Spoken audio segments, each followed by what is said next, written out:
दास ने पहले ही निवेदन किया, जीव के कल्याण में कोई जाति कोई वर्ण बाधक नहीं है।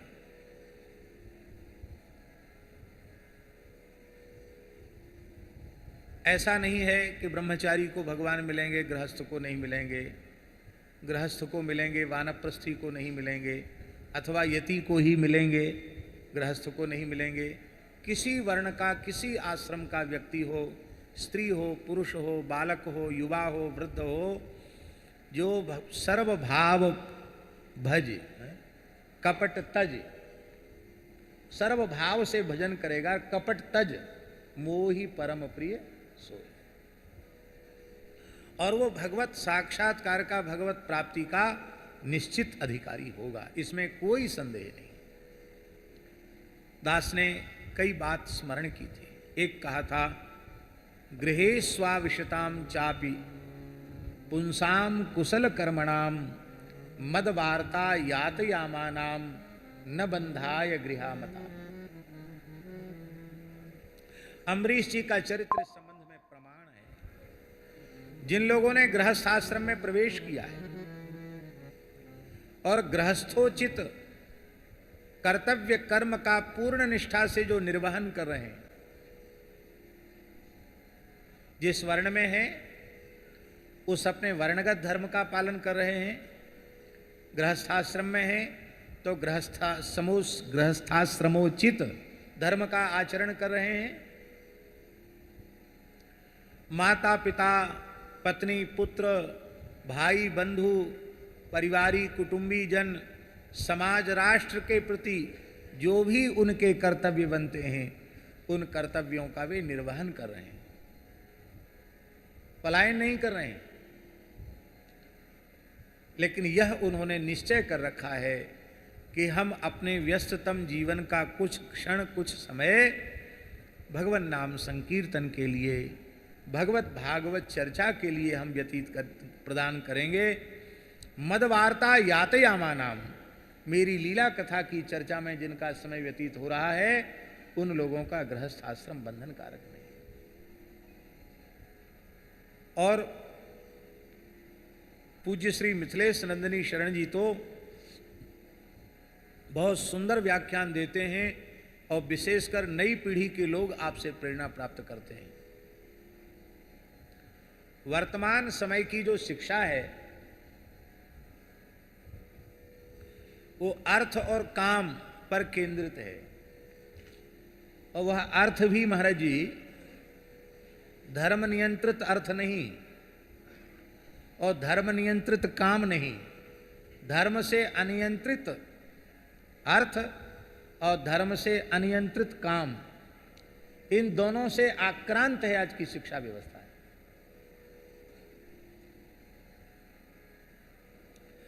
अर्थ और काम निषिद्ध नहीं, निषिद्ध होते तो चतुर्विध पुरुषार्थों में उनका परिगणन ही क्यों होता।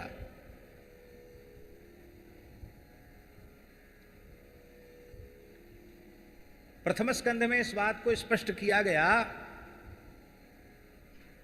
धर्मस्य ह्यापवर्ग्यस्य नार्थोर्थायोपकल्पते नार्थस्य धर्मैकान्तस्य कामो लाभाय हि स्मृतः कामस्य निन्द्रिय प्रीतिर लाभो जीवेत यावता जीवस्य तत्व जिज्ञासा नार्थो यश्चेह कर्म भी।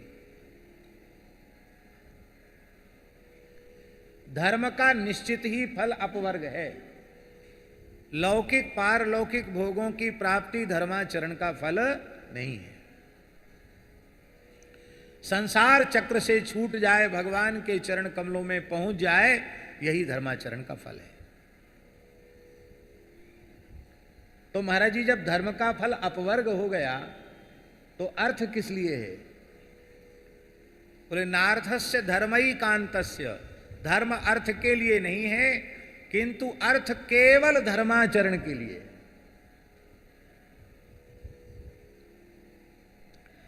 अब धर्म किसको कहते हैं महाराज जी? धर्म की बहुत परिभाषाएं हैं, उनके विस्तार में हम नहीं जाएंगे।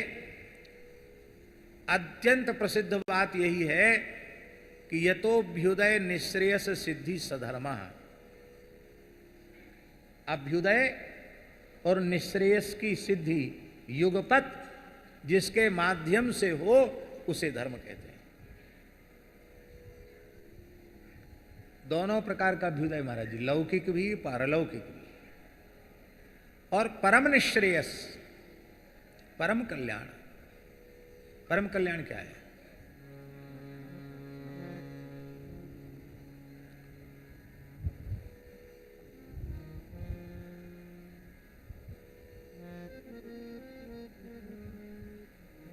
एकदम बात स्पष्ट कर दी गई है कि भगवत चरणारविंद की प्राप्ति के अतिरिक्त कोई निःश्रेयस नहीं है, क्योंकि दुख हानि ही सुखावाप्ति ही श्रेय तन्नेह चेष्यते, स्पष्ट कर दिया गया। दुख हानि ही सुखावाप्ति श्रेय तन्न इह तन्नेह चेष्यते। इसका अर्थ है कि जो लौकिक पारलौकिक भोगों की प्राप्ति तक ही सीमित कर्म हैं, उनसे न तो आत्यंतिक दुख की निवृत्ति हो सकती है और ना निरवधिक भौमा सुख जिसको कहते हैं उसकी प्राप्ति हो सकती है। ब्रह्मलोक तक पहुंचने के बाद भी आप ब्रह्म भवना लोका पुनरावर्तिन अर्जुन।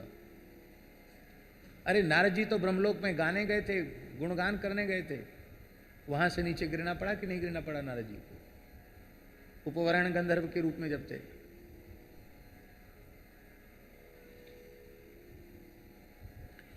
इसलिए इसका सरलार्थ यही है कि भगवत चरण कमल की प्राप्ति का ही नाम कल्याण।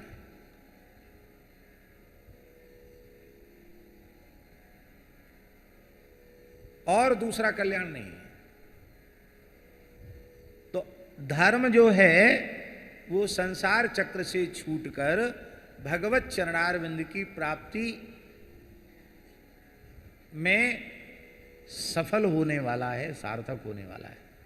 यदि वो नहीं मिला तो यहां तक कह दिया गया, धर्मः स्वनुष्ठितः पुंसाम विश्वक्सेन कथा सुयः नोत्पादयेत् यदि रतिम श्रमएव हि केवलम। बहुत सावधानी से, तत्परता से, बारीकी से वर्ण धर्म आश्रम धर्म का पालन किया गया है। दार्श पौर्णमास आदि इष्टियां भी जो श्रौत पद्धति की हैं उनको भी किया गया है, किंतु यदि भगवत भागवत चरित्र में प्रेम उत्पन्न नहीं हुआ तो वह धर्माचरण श्रम ही है, श्रम एवं। तो अर्थ जो है वो धर्म के लिए,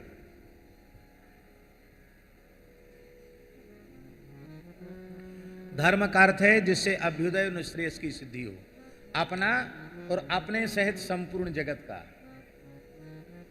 ये अर्थ का प्रयोजन है।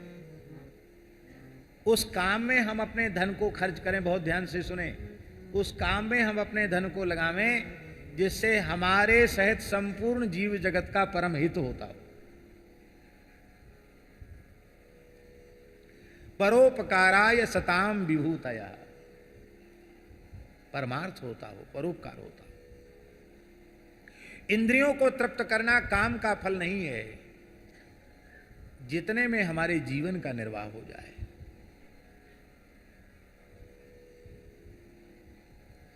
कामनाओं का कोई अंत नहीं है।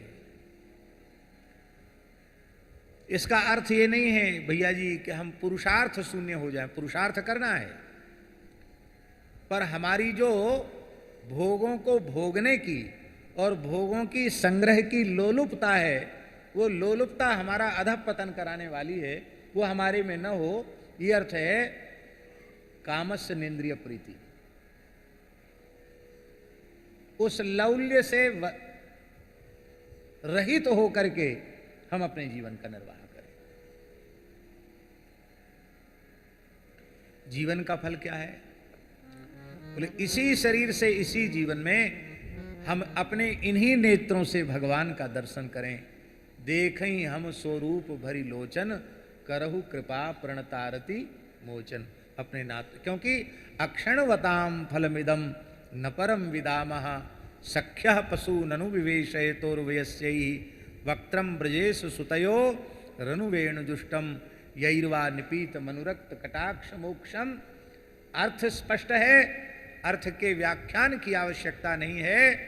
यदि हमको भगवान ने नेत्रवान बनाया है तो नेत्रवान होने का एकमात्र फल यही है कि मंद मंद मुस्कुराते हुए, गैया चराते हुए, बंसी बजाते हुए कृष्ण बलराम का यह आंखें दर्शन करें।